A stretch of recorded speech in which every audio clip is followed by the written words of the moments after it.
Ticket, you and I have had this, me and you have had this debate, and we've gone at it time and time again. And I've said to you time and time again that if your list starts with James, Jordan, Jabbar, if it goes Jabbar, James, Jordan, if it goes Jordan, James, Jabbar, I got no problem with that because each one of those three guys has a legit argument for being the best player in basketball history, not just in the NBA, in basketball history. Each of those three guys. Mine go Mike, Kareem, and Kobe. Okay. That's how mine go. And I mean, the documentary proved why it was Kobe to me. I'm glad that you brought that up, Ticket, because you talk about Kobe kicking in the door going, yes, the boss is here, pay attention. What you completely leaving out what actually happened previous to that. So let's start the conversation with the fact that Kobe Bryant was 5 years, count him, Ticket, 5 years removed from winning the NBA championship. We'll start there. Let's also talk about the fact that he was coming in with this winning attitude. Meanwhile, Dwayne Wade, the summer before that, was the finals MVP. So there was also some championship pedigree on there. That's number two. Number three, Kobe Bryant wasn't exactly loved by everybody. He had a lot of things going on with him. Well, what do you mean he had a lot of things going on with him? The last 3 years, 2005, 0. He didn't make the playoffs. 2006, out in round one. 2007, bounced in round one. Not only bounced in round one, he demanded a trade. So as much as those guys needed him, he needed them too. And why did he need them? He needed them simply because the rap on him was, you're selfish. Hold on, You are that guy. I'm not done. He didn't get bounced in round one 2 years in a row.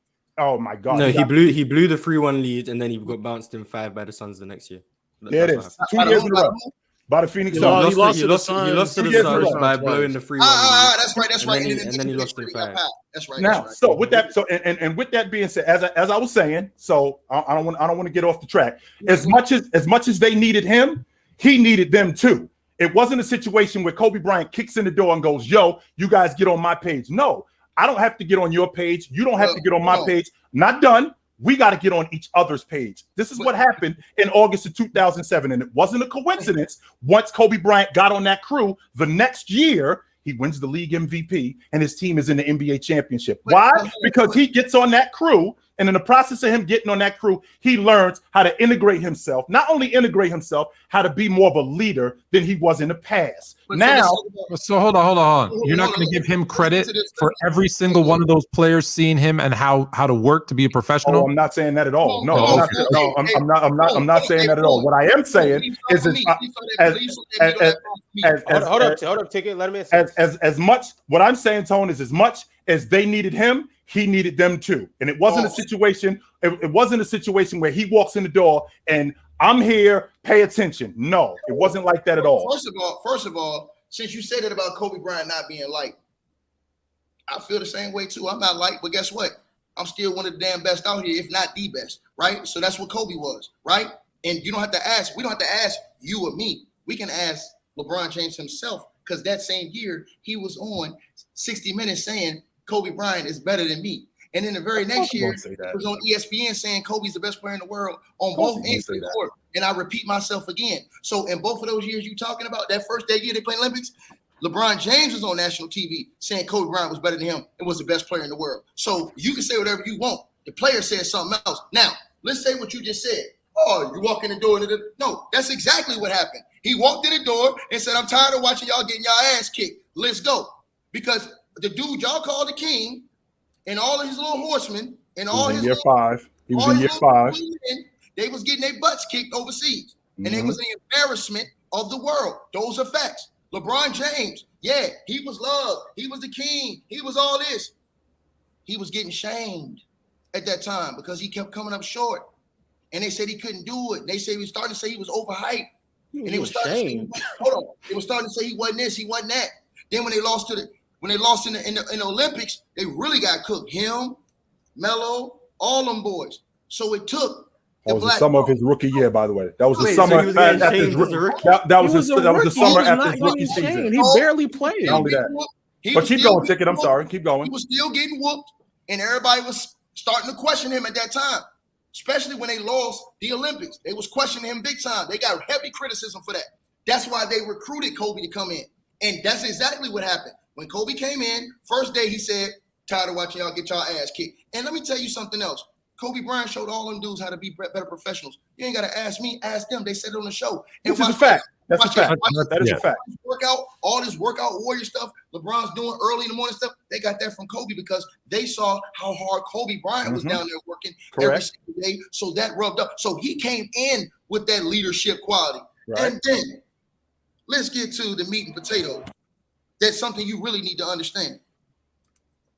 My man, Kobe Bryant set the tone with all of them on how to have killer instinct and how to be a killer on that first play when he went and knocked Pau Gasol ass out and told him what he was going to do, and none of them could believe that he would do that with his own teammate. But Kobe said, look, when you're playing against me, this is the mentality you have to have when you're playing against somebody. So not only did he set the tone in practice when he came in, they all said it, he said it in the game. So now, listen, you need to appreciate and respect the greatness of Kobe Bean Bryant, a dude who ran away from Shaq to prove how great he was. And this is my problem with your boys now. They run to each other to prove how great they are. Kobe Bryant ran away from Shaquille to show how great he was. The good old running away from the grind adage. And then he tried to run away from the situation he created. Not only and then almost try to get Kevin Garnett on the team. Not only when you have that's fine. I agree. He needed better teammates. Yeah, when you have say he didn't run from the grind, you're allowed to ask for better teammates. But LeBron, if LeBron does the same thing, then he's being vilified. But what are we saying? It's the same thing. Well, not only that, not only that, Lo. Not only that, Lo. Let's get back to the fact that okay, the work ethic was there with Kobe Bryant, right? Sure. That was there. However, we did have to get Kobe Bryant back to getting integrated on a unit because everything was him. Everything was about him and just him alone. And he had to get back on that unit and understand that in order for me to win, I got to get on not just these dudes' page. We all got to get on the same page. It ain't just about me. It ain't just about them. It's about us. Now, I'm going to bring my work ethic. These dudes are going to watch what I'm doing, no question about that. And they're going to get on and they're going to bring what they have to what we're doing. However, I'm not trying to hear the logic that he just came in and kicked open the door and goes, all right, I'm here. I'm the dude.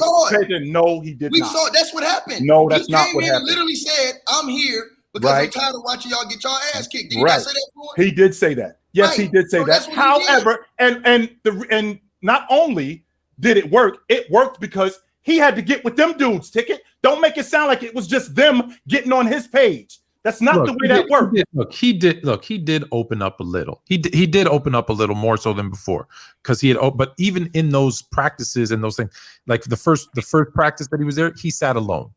That's just who he was, and people didn't understand his personality. But I think what you're saying, Chill, is right.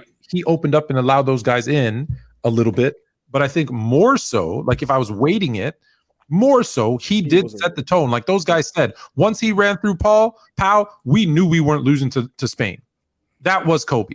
Kobe's the guy at 5:30 in the morning hitting the gym when they're coming home from the club, and they're like, oh, we need to hit the gym more. And by the end of the week, they were all in the gym. He made that team great. Because let's not forget, without Kobe, really the only difference 2 years earlier, they lost to Greece. Right? They needed a guy like that. They did. Now this is what I also want to mention too, Tone. I also want to mention this too, Tone. So we're talking about Kobe Bryant in 2007 when he gets on that crew. This is an 11-year Kobe Bryant getting on the crew with James in year 5, Anthony in year 5, Wade in year 4. But let's be honest. Wade in year 5. I'm sorry. If he doesn't show them, maybe they never develop that. And they just that's not true, Tone. That's not true. And the reason why that's not true is because that's how they got together. Jerry Colangelo, when he got that crew together, I need what they're doing in Europe.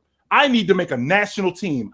Us just throwing guys together and putting guys on the crew, this is not going to work anymore. We need to develop a national team, and in the process of developing a national team, we need to keep these dudes together. So I need a commitment from you guys. And they got them together. They were together for 2 years and still lost to Greece in the semifinal.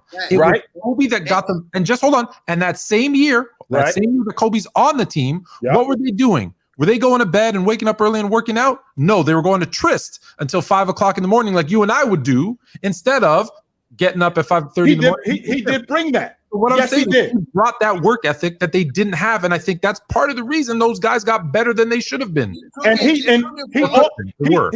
it fair to say that he also benefited from being with them too? Is that 100%. Fair? It opened him up. I agree with that. I agreed with that. That was the first thing I said. Right, because I don't want to make it sound like he just walked in the door and that we're immediately No, there were some changes that needed to be made. No question about that. However, they were building that team before he got on the crew. Now, when he gets on the crew, he absolutely makes them better. There's no way that I'm going to sit here. That's no way that I'm going to sit. Ever lost in the history of USA basketball. You in here capping for them dudes, bro. Cut it out. Bean Bryant walked in. It was the difference. Everybody on that team admitted it. They admitted he was the leader. He was the man. He was the myth. He was the legend. They admitted it. The dudes that was there. So who I'm going to listen to? Chilltown on here, cap, or I'm gonna listen to the dudes that was out there, strapped up on the court.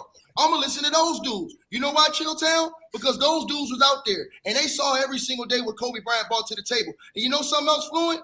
You're right, because guess what? Before then, who knows what LeBron would have been? Because LeBron had the mentality, like Larry Bird said, if you want to win, and this is exactly what he said, you go play with Kobe. If you want to have fun, like I did, with Bill Walton, you go play with LeBron James. He didn't say have fun and win until after LeBron James went and teamed up with Kobe. I think we undervalue. I think we undervalue too much. I think we undervalue the generation of work ethic that Kobe inspired. Thank you. It's the player choice way. Yeah, them boys don't get it started. The player choice way. Yeah, the player choice way. Come and switch lanes into the player choice way.